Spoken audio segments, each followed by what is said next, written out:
All right, and welcome to Crusher Convo, where we're crushing the conversation one episode at a time. I am very excited about today because I have Rob here from the band, the Beverly Crushers, and we're going to talk about their new album and all about Star Trek. So thank you, Rob, for joining me today. Thanks so much for having me on, Jesse.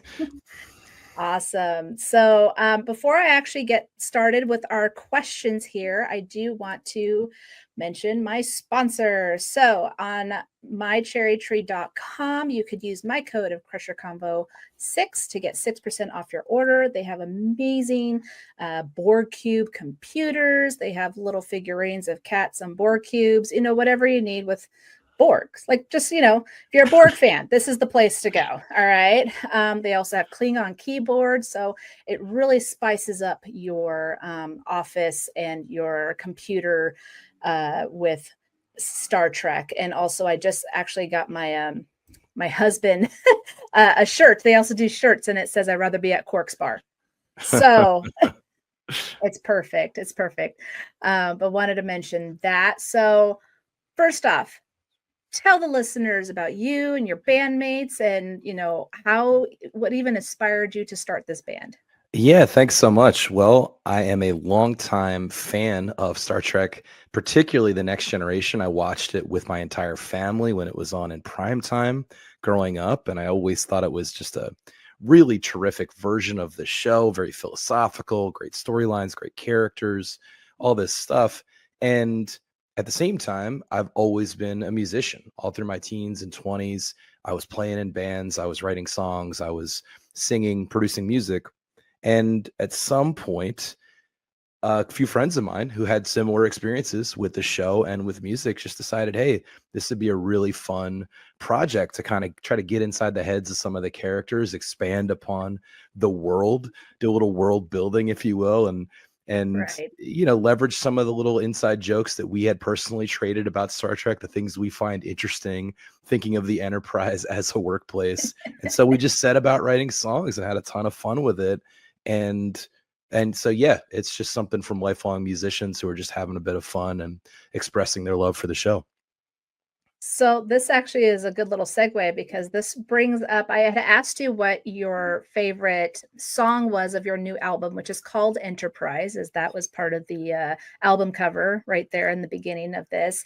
And you mentioned this song. So I have a little 30-second clip. I want to love, I want to feel, to step into a crowd and disappear. Let it take a hold of me.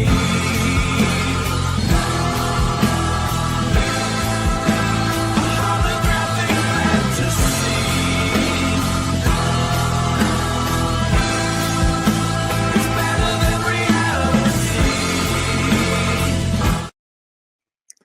I giggled when I was listening to your album. I was like, and Will Riker. And I was thinking of all the different things that happened in the holodeck. And Sure. but the line where it was all like, leaving reality, right? You just want to escape. You don't want to, Yeah. they die almost every day. They're like, I need a moment, shout out to my friend of Holodeck 4 who does amazing memes and jokes.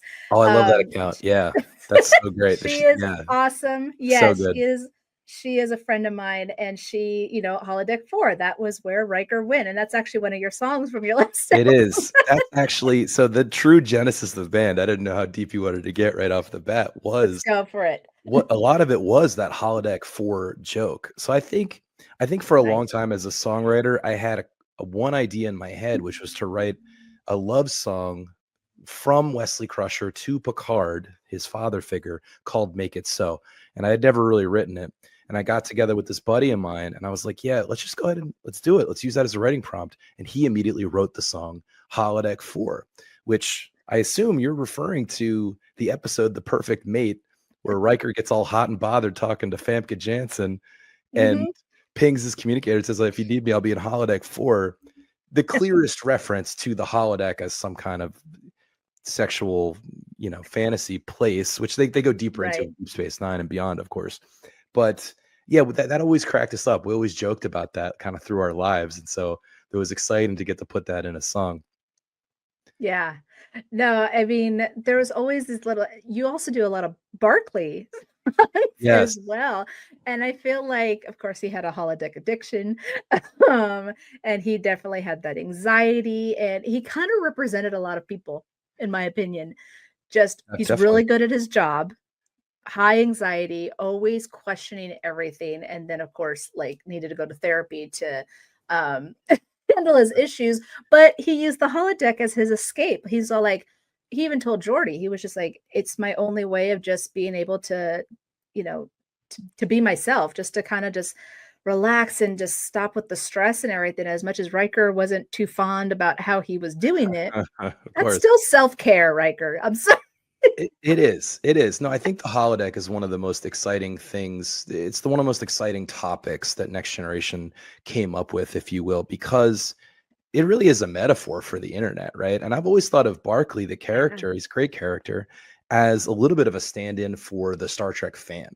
He's on the yeah, Enterprise, but he's kind of in awe of the characters, the main characters. He's a little bit awkward. He's a little bit unsure of his place. And so where does he go to escape? He goes to the place where he's anonymous and he's in control and he can kind of format things, which is the holodeck. So yeah, I thought that was a really cool character to explore. As you're implying, we have two Barkley themed songs on this particular album called Enterprise. And, as listeners may have picked up on, we're sometimes a little jokey, but more importantly, what I think is the most entertaining thing for me is to take a little bit of a silly concept and to treat it with dead seriousness. And that's sort of yeah, what we've attempted to do here, is like try to get into some of the emotional underpinnings of what's going on in these characters' minds and the situations they incur, and what's the aftermath of those situations, right? So the holodeck in this clip you played, Holographic Fantasy, that song is kind of about how the holodeck is general wish fulfillment for everyone in the crew, and they're using it mhm, for different things. Riker is using it to maybe take the captain's chair and things like that, and Data is using it to pretend to be human, and Geordi's using it to pretend he doesn't stand out because he's disabled, things like that. yeah. I think that's also a thing of like why as podcasters talk about Star Trek, there are a lot of silly episodes and some of the Of course. concepts are a little Yeah. bit too much, but we peel back those layers and it really exposes it of like, well, what philosophical meaning can we see behind this? Right. Absolutely. I am a big defender of Sub Rosa. You ever do a Sub Rosa song, that's gonna be my theme. Next up. The next album. The thing is that everyone jokes about it, right? Yeah. Obviously, for obvious reasons why they joke about it. But I see it as Beverly Crusher just being a hero in her own sense of being manipulated and abused by an alien. And she fought back and she saved Geordi and Data and Picard.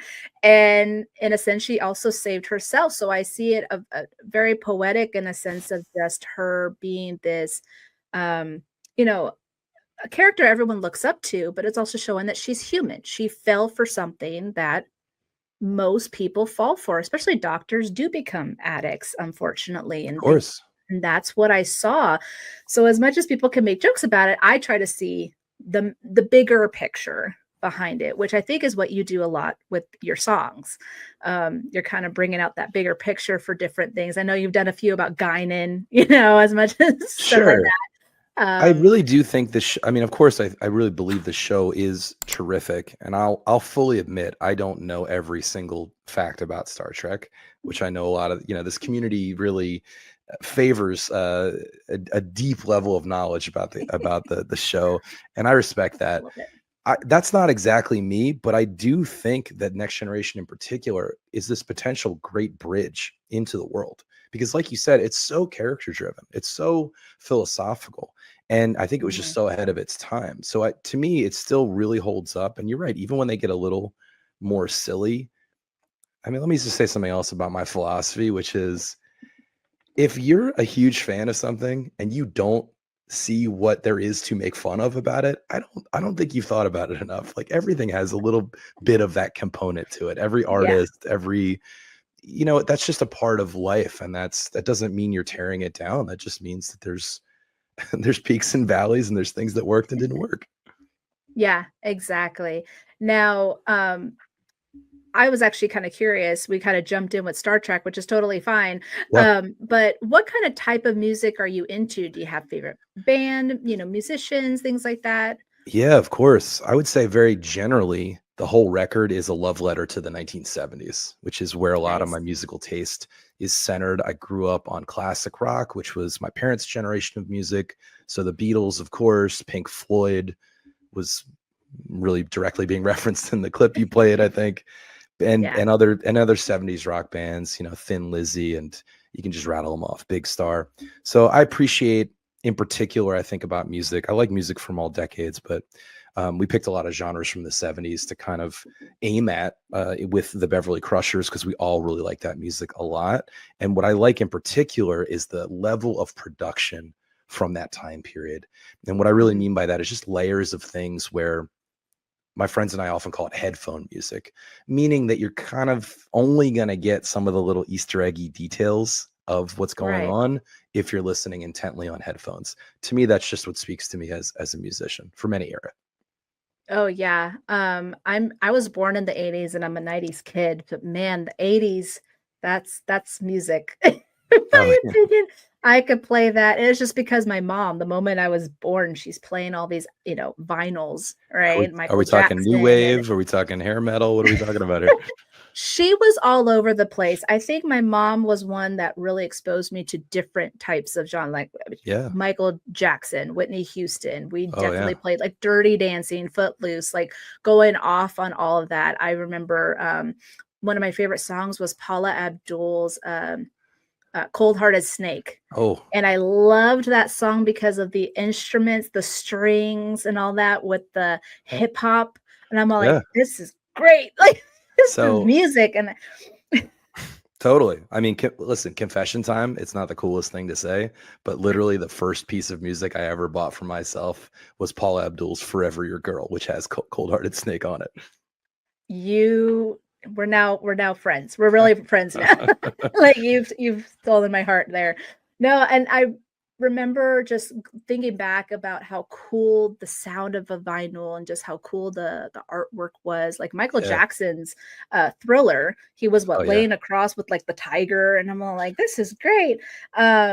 So but it's so different now. And I think one of the things that I enjoy about your type of music with these albums is that you are paying homage to those old school, like you said, the 70s and even the 80s of some Sure. sort. Yeah, So definitely. um that's always good to do. My husband's a huge music buff. Like I'll play any song and he'll know what it is. Like he's just into music. And that's his downtime. After he works, he's a manager at a hotel. I'm a housekeeping manager. He puts on those headphones and he's just zenning out for hours before he goes to bed. Yeah. And music speaks to people. And so you've kind of done a really cool mesh between music and Star Trek, which is what also speaks to people.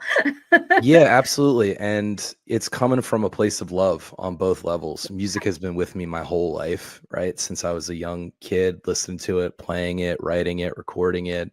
It's a passion project. And Mhm. maybe this is self-evident, but I am not a professional musician. I'm an amateur musician who has a career besides, and so are all my bandmates, but we're just really passionate about it. We've worked really hard to get good at it. And so we treat it with not over self-seriousness or anything, but just a certain level of reverence and experience. And we want to Right. do right by it musically and in homage to the show and to get it to the community. And really the only goal is for more people to hear it. I think that's just a really fun challenge in the modern era. It is hard, by the way, to get people Yes. to listen, to sit down and have the attention span to care about an indie band, which we are. So that's really the only goal. That's why I'm here, is just hopefully more people in the community get to hear something and actually enjoy it. Yeah, that's awesome. So I'm curious though, why did you name the band the Beverly Crushers? Yeah. Couple reasons. I think, well, let me start by saying I have a younger sister who has bright red hair. And Perfect. Beverly Crusher was always her favorite character, and she dressed as her as Halloween and things like Nice. that. So she was always kind of, it reminds me of my sister to a certain extent. Mhm. And I think the other reason is we liked the idea of a little bit of a gender swap, because we are all men in the band. Yeah. And so that was just like a funny thing to us. Also, the idea that the word crusher has like a heaviness to it, and then Beverly kind of softens it up. I liked those two things. And, of course, the character herself. I always thought, if I'm being really honest, Beverly Crusher's the woman on the show I had a crush on, as opposed to Troy. I thought she was really cool, and I liked her character, and I did like those aspects of character development they did with her on the show. Nice. So when I started watching The Next Generation just a few years ago, I remember I was on YouTube and I was just looking up clips and things like that, or interviews, like just trying to really get to know the actors and that. And your band actually popped up. I was like, "There's a Beverly Crusher band? What?" So I listened because your Yeah. other album was called Sick Bay, and I Yes, listened to it. I was like, "Oh, this is great." I was all like, people love this character, because sometimes you kind of feel alone when you're loving a character, right? Because in a lot of aspects, I think for especially the women characters between Beverly, Troy, especially Tasha, weren't utilized as great as the men character, the male characters were. definitely. So, it's always good to see fans pay homage to those characters, because we feel that, the Berman era and those producers and stuff didn't really do it very well. So Yeah. I was excited and I saw Yeah. that. No, that's great. Absolutely. And I should have said the last thing is that I studied science. I studied biology. And so I feel a Nice. kinship. I'm not a doctor, but I feel a kinship with that area of expertise. I mean, people forget she was also a scientist, not just a doctor. So yes, that's Heck yeah. awesome. Yeah. So of course, as we could tell, your songs are strictly The Next Generation, but would you do songs about the other shows like Deep Space Nine or Voyager? Yeah, certainly not against it. That might be a little offshoot sister band. I should say one other thing is that because the band we're in is a little bit geographically dispersed, and Mm-hmm. we all have careers and families now. We're not doing this professionally. We actually don't play together that often. So primarily this has been a recording project and a really cool way to stay connected with Yeah. musical friends that are a little distant, and then we'll get together for a weekend in the studio. We'll do some stuff. So ideally I'd like this to keep going forever. And one thing is, meaning like Deep Space Nine offshoots sound like a great idea to me. Let's get into it. Endor Picard, Endor any other of the shows, I think are fair Mm-hmm. game. What I've noticed about creativity, though, is that it's very helpful to constrain yourself and just say, hey, these are the limitations that we're going to self-impose. It has to be about this topic. It has to be within this world, and within that, then the challenge is to find something interesting to say, an emotional, something that feels universal about the emotions. I mean, again, I'm not trying to inflate it to more than it is. It's just a band and we just write songs. But I do try when I'm writing a song to crack into something that I think is real and that I can personally relate to as well. Awesome. Yeah. I mean, I watched The Next Generation back to back. Like I was just like constant replaying after I had seen it. But then as I had decided to start the podcast, I was like, oh, I should probably watch the other shows. Yeah. I should probably see what they're about. And they're all different. Like none of them I could say is similar to what we saw in TNG. Definitely Deep Space Nine is its own game, right? And then even Voyager, it does play a little bit to the TNG just because of the Borg and all that stuff. But I like how it is connected in some way. They're vastly different shows, but they're connected, and people can take a little bit of each and discover just who they are and how they could better themselves as a person and stuff like that.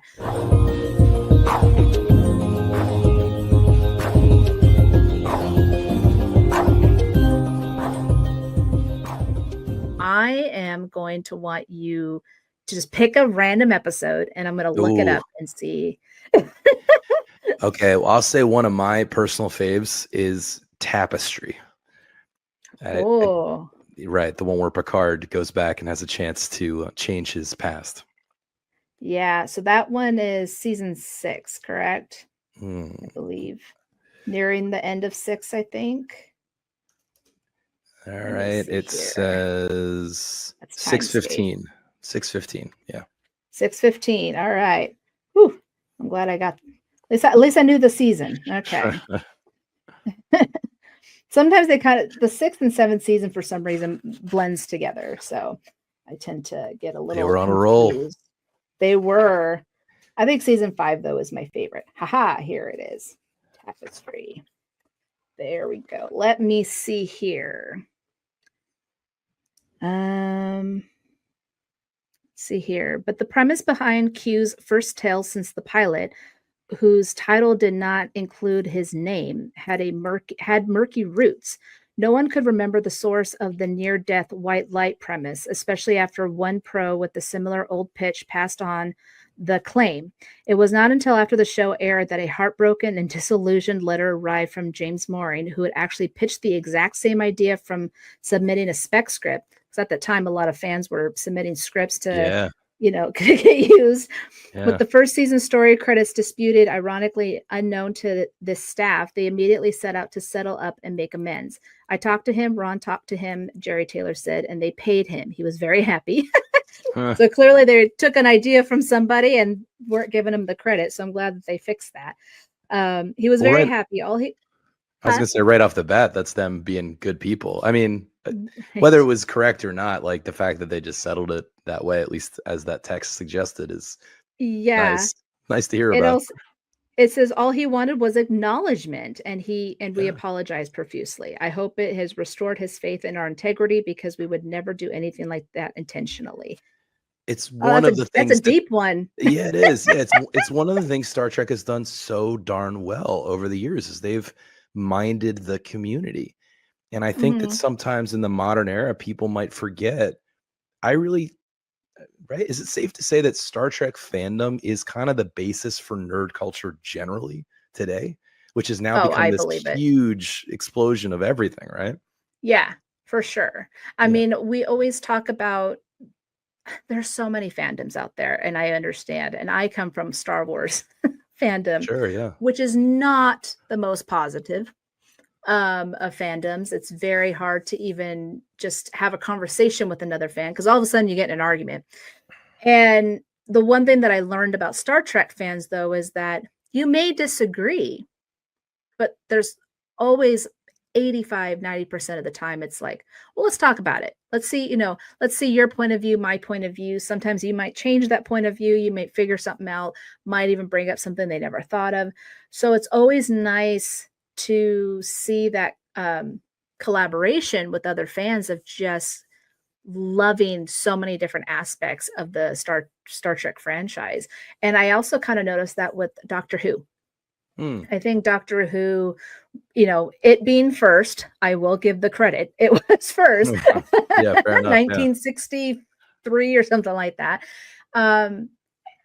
Even though they had a rough patch with the old Who and new, they're still very passionate fans, and they still all understand each other and why they like certain things and certain doctors. And, just like you'll ask, like, who's your captain? They would ask, who's your doctor? Right. So sure.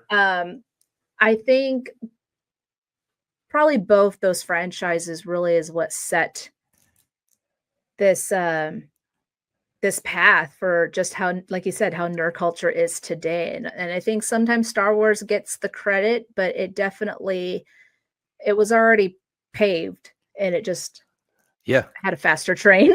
Well, I think right? I read it because the original show went off the air in like 69 or 68 or something, pretty early. And then it was a long wait until they actually made the first Star Trek movie. And I'm pretty sure that was based on the success of Star Wars. They're like, actually, this fan community's, it's gotten bigger in the time the show's been off the air, and maybe this can work. And Star Wars let them know that maybe it could work. And obviously it did. But the other thing I was going to bring up, I also enjoy Star Wars, of course. And I understand that's anecdotal, what you said about how the fans maybe treat each other in those universes. But one of the things I think is funny about and makes Star Trek a good writing target for the minutia of human life is because they're living in this future utopia. I mean, it's not perfect, but they don't have money. They're on these nice, there's a federation of planets. People have like worked together. And there is this idea of like progressiveness baked in to what they're talking about, right? And I think that Yeah. it might attract a certain kind of person, but it also, to Right. me, makes it interesting to talk about, like, oh, I bet you could still complain about your job. You know, it Right. hasn't changed that much. But versus Star Wars, which is kind of like the world we live in today, not to get political, but I mean, there's oppressed people, there's powerful people, there's a fight going on. It kind Yeah. of feels more similar to the modern world in a way. Yeah. I think the biggest, well, even there's a religious aspect to it, right? With the Hmm. the Jedis. That's why I think Padme's line saying this is how, liberty dies with thunderous applause. It resonates even now. That was 20 years ago. She Yeah, said that. Still resonates to this day. And yes, I think people want that hopeful future that Star Trek does represent. And so this is their holodeck fantasy. That is their escape. They're trying to yeah, escape just whatever's going on in their world. Now, speaking about the holodeck though, if you were ever in a holodeck, yeah. what would you what would you do? Would you just be having fun on a starship, or would you go back to history? Like, how would you be using the holodeck program? I think, well, of course, I'd think of many creative uses over the years, but I think the first thing that jumps to my mind is I'd have to link it to my passion of music. I'd have to go jam with some of the greats or watch some of the greats. And, when posed with a somewhat similar kind of time travel question in the past, I've always said something to the effect of I'd like to go to San Francisco in 1967 and just be a part of Nice. that scene. In a way, I think that's where Yeah. my soul is, and it's what drew me across the country to move to San Francisco from my home on the East Coast. So, but I missed it, sadly. So that's probably where I'd go. I'd probably get on stage with the Grateful Dead or something like that. Nice, nice. I had asked this question with a friend of mine who does a podcast about enterprise. And my thing was I'm a huge Dodger fan, so sorry that you're in San Francisco, but Well, I'm a huge Dodger fan, and I'm a huge fan of Jackie Robinson. And I would have loved to been in the seats when Jackie walked up on April 15th, 1947. dang, Um, yeah, because that was a powerful moment, especially with the civil rights movement just starting right after that. So, again, not to get all political or sappy or anything like that, not but I cool. mean that's always been my like huge thing. In my office, I have a giant photo of Jackie stealing home, and that's like the main That's cool. photo in my office at work. Just because I'm a huge fan. Super I cool. guess one thing I guess I was sad about though is that the Federation Starfleet is in San Francisco. I was pretty bummed about.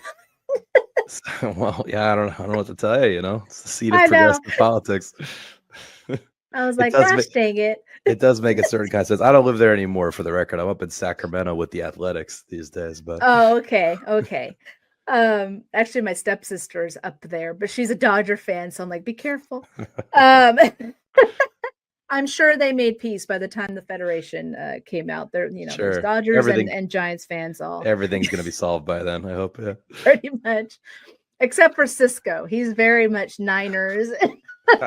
I did like those little tidbits because, like, oh, Deep Space Nine, but then San Francisco. That was smart. Okay. I totally get that. Now, with the different characters of Star Trek, especially the Next Generation, Sure. I have to ask this question. But what is it, besides everything you had mentioned, what is it about these characters like Beverly Crusher, Troy, whatever, that you enjoy so much? I think, well, one, I think it comes from the we talked about the overarching philosophy of Star Trek, but specifically the philosophy put forth on the Enterprise of Next Generation via Captain Picard. Yeah, Captain Mhm. Picard is my captain. He's the leader I want. I'll elect him president today, happily. Uh, I doubt that's ever going to happen, but he's kind of the philosopher king, right? And I just think that he is a very good model of how we should be coming to collaborative decisions. And all the characters, in a way, because they're there to work with him, I think are a reflection of that same kind of philosophy of collaboration, of hearing people out, of trying to problem solve through tough and nuanced problems in the best way they can. So to me, that just infiltrates the whole show. And, yeah, Patrick Stewart is the figurehead of that and the leader of that. But to me, it's reflected in every single character on the show. Mhm.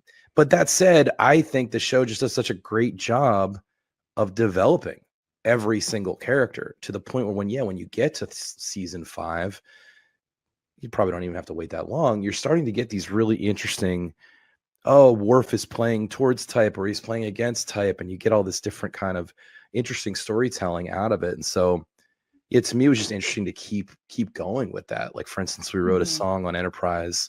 I wrote a song about Troy feeling like she is relegated because she's a woman and she wants to be thought of as someone who can be out in front and save the day and get more Mhm. opportunities and not, just always be wearing low cut unitards on the show and things like that. And to me, that Thank just you, Captain that Jellicoe.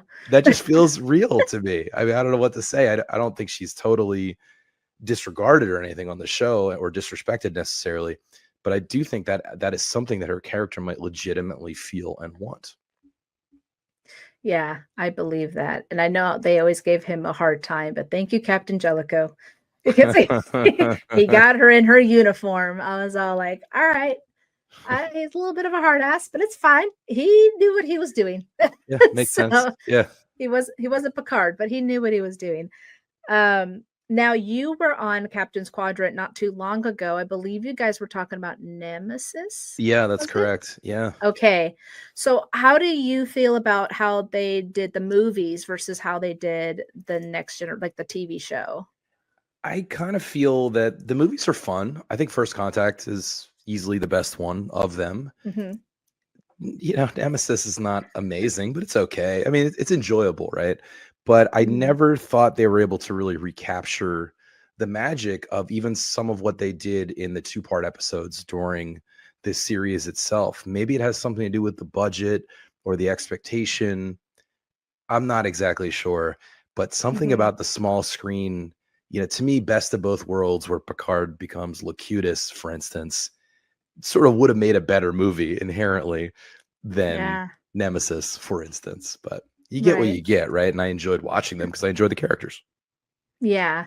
I think one of the biggest thing, like you had just said not long ago, was that they utilized every single character to the best of their ability in the show, and it also highlighted Picard's character because you really couldn't have Picard without these other characters by his side. And Hmm. I think the problem with the movies is that they highlighted Picard and Data too much. Like they were here and everyone else was down here. And so it didn't mesh well because it wasn't one, like the whole cast is one you character in a pin. They all are, how do I put this? Like they're all just making each other better in a sense. And so when you're Yeah. just focusing on two major characters, it kind of just feels flat, you know?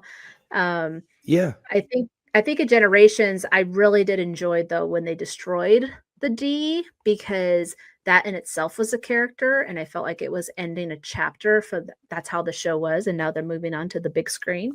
But I don't think it had that same magic that the E, that the D had in the E, and so it felt maybe too much of a kind of a yesterday's Enterprise, a warship, and just kind of going out and stuff like that. So it wasn't the same. And of course, I don't think Beverly was utilized very much in those Well, movies at all.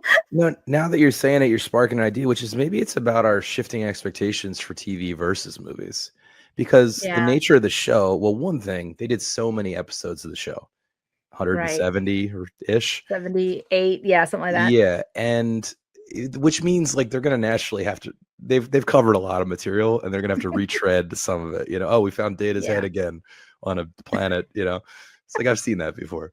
So there's gonna be some of that, but also I think the show, because they had so many episodes per season, and because of the nature of a TV show, they were a little more willing to focus in and not have to make it a full ensemble storyline every single time. And that Mhm. kind of served character development in a different way. So I don't know, it might sound a little, it's not exactly the opposite of what you're saying, but I just wonder if like our expectations are shifted with the big screen. and that plus they just had exhausted, fairly so, it had exhausted a lot of the possibilities of what the characters themselves could do. Probably. I hate with a passion insurrection. Hate. and and the thing is that it's just a very long episodic episode. Like it's just like it's too much. And then we're not even going to start with the whole Picard love interest thing. Like I'm a Donna Murphy, like God bless her, but no. However, I sorta enjoyed Nemesis. They had a lot of problems, but I think that one had more of a collaborative feeling to it where every character had its piece. It's still Yeah. focused on Data and Picard, obviously, but each person had a role in some sense. Now, Troy getting mind raped again, not a fan. Right. Yeah, that's pretty. One too many times. That was no, didn't It's like one of the that at all. cringiest moments of the series. Again, so why are you bringing it back? Did you know there was two and they cut one out? Really? 2 in the Yeah. movie, you mean? Two in the movie. Oh my Yeah, but they gosh. cut one out. And I was like, well, thank you. Yeah, she gets mind raped in the turbo lift, Jeez. Wow. which I don't think is as bad though as her getting mind raped in the middle of her honeymoon, but whatever. um, again, didn't really think that through, I guess. I think with First Contact, I think what they did well was it because it did have that best of both worlds mentality, mhm. right? And in adding the Borg Queen and making it more scary and stuff. So I liked that aspect, and of course, I think Jonathan Frakes did a wonderful job. But Generations, I don't know, it was just maybe too focused on Picard, and maybe because of his family, it just didn't make sense. I was like, they burned Robert and Renee alive. Like, what is this? I mean, it was just kind of like that's a lot. Well, But you're also hitting on like the play to your strengths strategy. The best, yeah, the board came from Next Gen, and that's a great addition to the canon, right? yeah, And so it yeah, makes sense to try to leverage that. Yeah. yeah. Though in Generations, like I said, I thoroughly enjoyed them destroying the D. But do you believe that Troy crashed it or she saved everybody? I'm gonna choose to believe that she saved everybody. Correct answer. No, I find it funny that people are like, "Oh, she crashed the ship twice." I was like, "No, she didn't." Where in there did she crash the ship? The drive section blew up.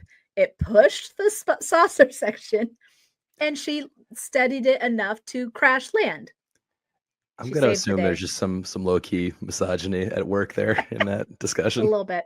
Of course, I tried to say she crashed in Nemesis too, and I was like, Picard gave her the order to crash into. I Yeah. was like, That's a okay, they stretch. tend to forget. They tend to forget that little detail.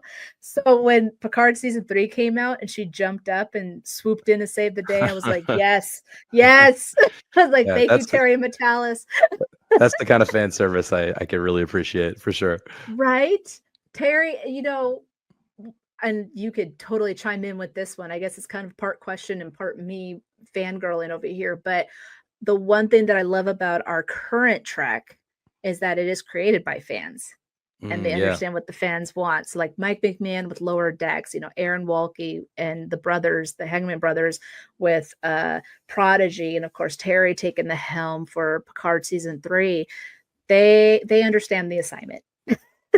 Yeah, they definitely do. And it's like, it's also the media landscape has changed so enormously, in the time that Star Trek has been around, where like, how could you possibly not do it in conjunction with the community? The community is going to be so vocal. They're going to be able to make or break what you do. So it's, I'm hesitant to give too much credit because like, how else could you possibly do it is what I want to say. Right. But Yeah. yes, it is. I do agree. It's been working really well. And I have enjoyed some of those new series much better. I felt like it lost its way for a little bit there. Yeah, I think some people like Picard, for instance, there was 3 different showrunners, right? So we Yeah. had Michael Chabon, we had Akiva Goldsmith, and Terry Metalis, and I thoroughly enjoyed season 1 of Picard. Not gonna lie, I thought it was really great. God, kind of didn't like that they didn't even have maybe one or two characters. I mean, they had Riker and Troy for an episode, which was nice. But you know, it was just showing the different side of Picard's life, which is totally fine. And I think Michael had an idea. Season 2, however, just went that way. Yeah, that was a dip for sure. Yeah. Major dip. That was far off into left field, into the parking lot. Like, it was very much where I was like, okay, I don't know where they're going. And I think he really wanted it to be different and very sci-fi, which he accomplished. And of course, COVID didn't help. And that's why they were very limited to just doing, you know, being in 2024. But when season 3 came out, it was like, okay, this isn't just nostalgia. This is history, right? This is part of their story. And the way he paved through it, I was all like, very, very well done. I thoroughly enjoyed that. No, I totally agree. Season 3 was very satisfying. I mean, I think the other thing that's going on now that we're in this world of media IP universes, let's say Marvel, Star Wars, etc., Star Trek was in the forefront of that. And yet they weren't leveraging it in the exact same way because every series would be distant in time from the previous. And they'd have these connections. They had these echoes of characters, even with something like The Next Generation. You're echoing characters from the original series, of course. But what I guess what I'm noticing is that what Marvel and Star Wars are doing, or have been doing in part, when I think they succeed is when they are willing to tonally change how a certain film should be. You know, you watch a movie like, what was the one that Andor is based on?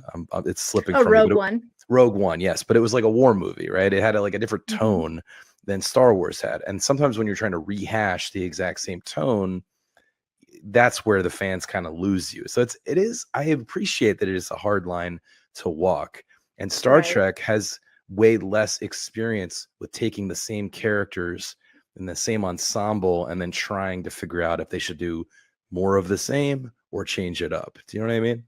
Yeah, it is a definite gamble because I know a lot of people, like Larry mentioned this a lot, where some people didn't like season 3 because they said, oh, it was just full of nostalgia. They brought back the D, they have the old cast. It was just nostalgia. And he's like, no, this is history.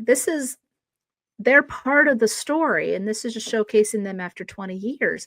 So, and yes, bringing back the D was a fan service in a sense, but it also made sense to the story. They needed an analog ship that wasn't attached to the system. So it totally made sense to why they did that. And also please the fans that enjoyed that. I mean, I saw, you know, grown men cry when the D popped up, you know, and it's a beautiful thing because that ship and this cast means so much to them for whatever reason while they were kids. And that I think is what Terry captured. And in a sense that some of the new shows like Strange New Worlds and even Prodigy, when they brought Wesley back, I mean, I was losing my mind. I think I was watching like a football game and my team was winning. I was jumping up and I was screaming. And I've only been a fan for 3 years. Like, can you imagine the Wesley Crusher fans who there's a minority because there are always bad things said about Wesley and stuff like that. And so they must have felt so validated at that point. And I felt so great for Will Wheaton. Like, so I was like, he's deserved this. Oh, totally. I'm surprised it took this long too, because he's kind of the internet's favorite nerd also. He is. I know. And the thing is, when I first started, I heard a lot of crap. Like they were saying like, oh, a lot of people didn't like Wesley. I was like, why? Because he was smart. Well, no wonder there's kids that were like not feeling too great about themselves, because if you're saying this kid is smart and they don't like him, well, then that's kind of gonna hurt some other kids who probably were just as smart as Wesley and didn't want to expose themselves because they didn't want people to not like them. Yeah, that's fair. So, you know, it's just one of those things where it all comes together. But like now that we're adults and things, and especially Will Wheaton, like he cares about this character so much and happy to be back, especially in animated form. And then the reunion between Beverly and Wesley, I just yeah, that was it. Great. That was it. That was over. You spend so much Um, time with these characters, you want to see, you want to check in with them. You want to see their emotional journey and you want to see some kind of closure, extra pieces of their story. I mean, I'm just a simple person who just, I guess I can't even imagine having criticism of things like Picard season 3. It was just a fun time. It was just fun. right, right. But anyways, before we finish this, I'm gonna get into my redhead alert.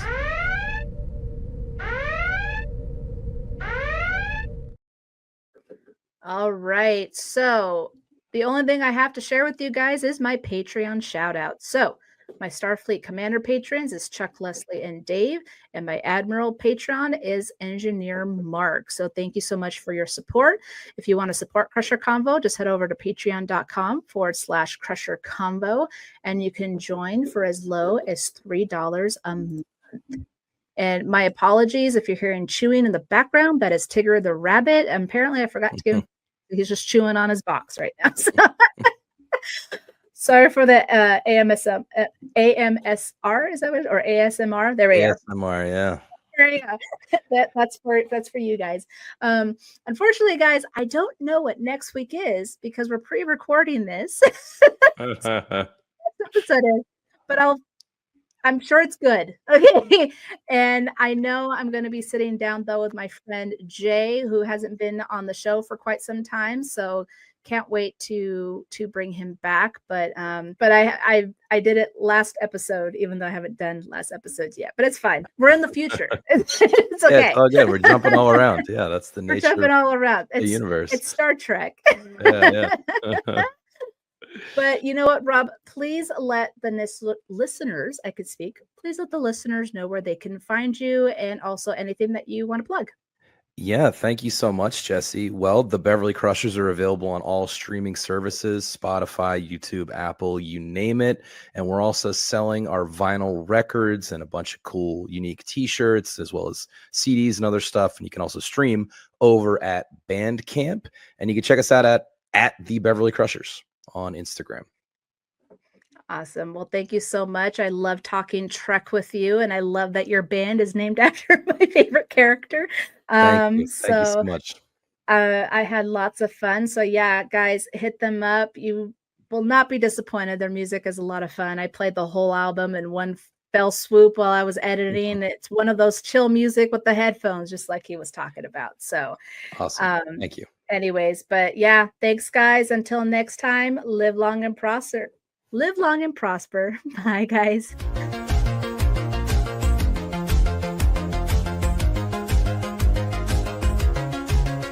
Don't forget, you can listen to all the audio versions of Crusher Convo on Apple Podcasts, Spotify, Good Pods, or wherever you listen to your podcasts.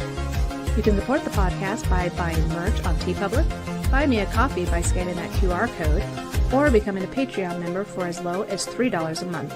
But the best way to support Crusher Convo is to like and subscribe here on YouTube.